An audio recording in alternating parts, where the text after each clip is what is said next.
Tanvir village ফুডে সবাইকে স্বাগত। সবাই ভালো আছে, আমিও ভালো আছি। আজকে আমি একটা নাস্তার রেসিপি শেয়ার করছি, আপনারা দেখুন প্রথম থেকে শেষ অবধি। আর এটা মুড়ি দিয়ে খেতে, চায়ের সঙ্গে খেতে খুব মজাদার রেসিপি। আর এটা ফেলে দেওয়া হয়, সেই জিনিসটা দিয়ে আমি রেসিপিটা বানাচ্ছি, আপনারা দেখুন। এখানে আমি মটর নিয়েছি, হালি মটর। মটরের ভিতরটা, মটরগুলো খাওয়া যায় কিন্তু চোপাগুলো তো আমরা ফেলে দিই, চোপাগুলো দিয়ে আমি রেসিপিটা বানাচ্ছি। দেখুন এখানে নরম নরম যেগুলো আছে মটরশুঁটিগুলো, সেইগুলো দিয়ে আমি বানাবো। এরকম করে আমি ছাড়িয়ে নিচ্ছি। এই দেখুন মটরটা ছাড়িয়ে নিয়েছি, আর খোলাটা পুরো এরকম করে ছাড়িয়েছি। পুরো দু আধখানা আমি করছি না, সামনেটা এক পাশটা খুলছি, খুলে মটরটা বের করে আবার রেখে দিচ্ছি। এই মটরটা দিয়ে একদিন একটা রেসিপি করব, সেটাও আপনাদের সঙ্গে শেয়ার করবো। আজকে খোলাটা দিয়ে করছি, আপনারা দেখুন। এই দেখুন আমি এরকম করে ছাড়াচ্ছি।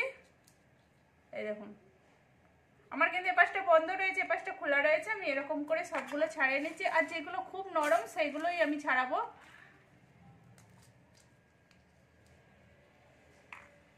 এই দেখুন এটা পুরো সাদা হয়ে গেছে, আর এইটা কত সুন্দর হালি হয়ে রয়েছে। কিন্তু এইটা আমি নেবো না, এই নরমটা আমি নিচ্ছি।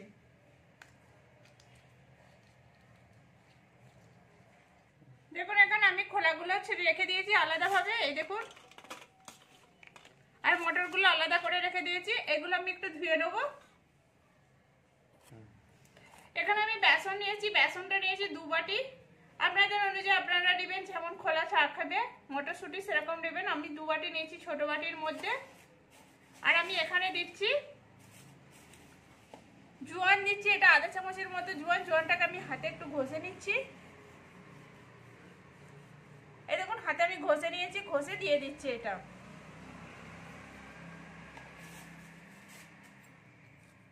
এখানে নুনও দিচ্ছি, স্বাদ অনুযায়ী নুন দিলাম। আধা চামচের কম ধনে পাউডার দিলাম। আধা চামচের কম আমি জিরে পাউডার দিলাম। আধা চামচের মতো আমি লঙ্কা গুঁড়ো দিলাম। লঙ্কা গুঁড়োটা এবার ঝাল অনুযায়ী দিবেন। আমি একটু বেশি দিচ্ছি, কিন্তু এটা আধা চামচ দিলে হয়ে যাবে। এবারে যে এরকম পরিমাণ নেবেন, কারণ এখানে আধা চামচ হলদি পাউডার দিলাম।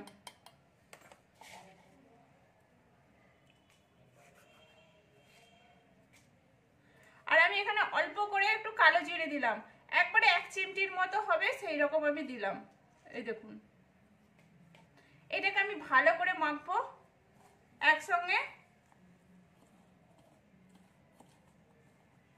আমার মাখানা হয়ে গেছে, আমি এবারে জল দিয়ে এটা গুলে নিচ্ছি। আর আমি এখানে কেন খাবার সোডা দিলাম না, আমার বেসনটা ভালো বলে, এমনি বেসনটা ডাবলে কত সুন্দর ফুলে যায়, ওই জন্য আমি খাবার সোডা দিলাম না। অনেক সময় বেসনটা একটু খারাপ থাকলে তখন খাবার সোডা দিতে হয়, তখন দিতে পারেন, কিন্তু বেসন ভালো থাকলে না দিলেই ভালো। কেন এর উপরে বেসনের সঙ্গে যদি খাবার সোডাটা আবার দেওয়া হয়ে যায়, তখন আর ভালো লাগবে না, তখন ফেটে যাবে। কিন্তু এরকম আমি আস্তে আস্তে জল দিয়ে দিয়ে আমি এটাকে ভালো করে মাখিয়ে ঘেঁটে নিচ্ছি, ডেবে নেবো ভালো করে। এখানে আমি জল দিয়ে গুলে নিচ্ছি, এটাকে আমি ভালো করে ডেবে নেবো হাতে করে। এটা যতটা ডাবে ততটা ফুলবে, আর ততটা মচমচে হবে। আমি কিন্তু খাবার সোডা দিই না, আমি আগেই বলে দিচ্ছি, খাবার সোডা কিন্তু আমি দিই না, ওই জন্য আমি একটু ভালো করে ডেবে নিচ্ছি। দেখুন আমার ব্যাটারটা কেমন হয়েছে। আমি কিন্তু খুব পুরো করি না আর খুব পাতলাও করি না। এই দেখুন এরকম করে আমি ব্যাটারটা করে নিয়েছি। এবার আমি খোলাগুলো যে ধুয়ে রেখেছিলাম, খোলাগুলো আমি কিন্তু জল ঝরিয়ে রেখেছি। এই দেখুন এবার একটা একটা করে এখানে ছেড়ে নেবো। এখানে তেলও গরম করতে দিয়ে দিচ্ছি, তেলটাও গরম হয়ে গেছে।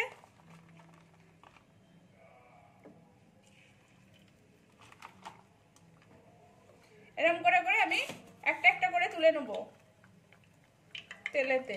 এই দেখুন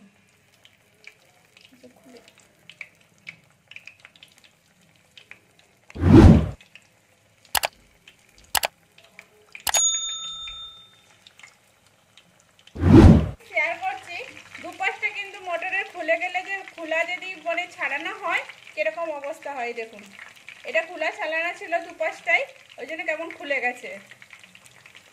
আর এইটা এক পাশটা করে খোলা আছে বলে এই দেখুন সবগুলো কেমন জোড়ো হয়ে রয়েছে, ভালো লাগবে দেখতে।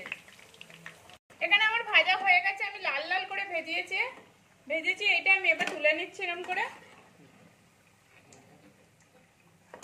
এই দেখুন আওয়াজটা কেমন আসছে।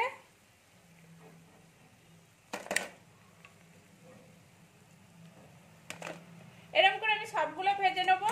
আর যদি ভাজা হয় ভালো করে তবেই আওয়াজ হবে, তার আগে নাহলে আওয়াজ হবে না। কেন ভারী জিনিসটা লাগবে আর আওয়াজ হবে না, নরম হয়ে যাবে তখনকে। এরকম করে বাকিগুলো আমি ভেজে নিচ্ছি।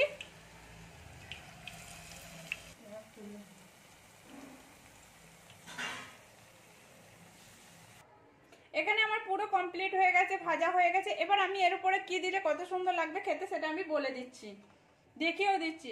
এই দেখুন এটা ভাজা গেছে, এর উপর থেকে আমি শুকনো লঙ্কা গুঁড়ো দিয়ে দিচ্ছি উপর থেকে হালকা করে। এই দেখুন, হাতে করে দিবেন, চামচে করে দিলে হবে না।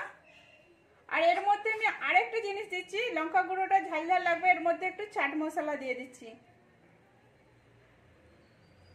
এই দেখুন চাট মশলা দিয়ে দিচ্ছি উপর থেকে। আর এর উপরে আমি আরেকটা পেঁয়াজ দিয়ে দিচ্ছি।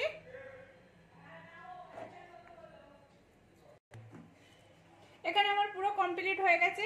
আর আপনারা এরকম করে বাড়িতে বানাবেন, কেমন হয়েছে সেটাও বলবেন। আর আমি এটা ভেঙে দেখাচ্ছি কেমন হয়েছে সেটা। এই দেখুন মটরের খোলাটাও পুরো সিদ্ধ হয়ে গেছে আমার। আর এটাও কত মচমচে হয়েছে, এই দেখুন হাতেতেই পুরো গুঁড়ো হয়ে যাচ্ছে। আর মটরের সুটিটা এটা ভাজার সময় একটু গ্যাসটা কম করে রাখবেন, নাহলে ভিতরে সুটিটা কিন্তু ভাজা না হলে খেতেও ভালো লাগবে না। আপনারা এরকম করে বাড়িতে বানাবেন, কেমন হয়েছে সেটাও বলবেন কমেন্ট করে। ভালো লাগলে লাইক করবেন, শেয়ার করবেন, সাবস্ক্রাইব করবেন আর পাশে থাকবেন প্লিজ। এটা মুড়ির সঙ্গে কিংবা চায়ের সঙ্গে খেতে খুব সুন্দর লাগবে। আর এই মশলাগুলো যেমন যেমন আমি দিয়েছি এরকম করে দিলে আরো সুন্দর খেতে লাগবে গরম গরম। আপনারা এরকম করে বাড়িতে বানান।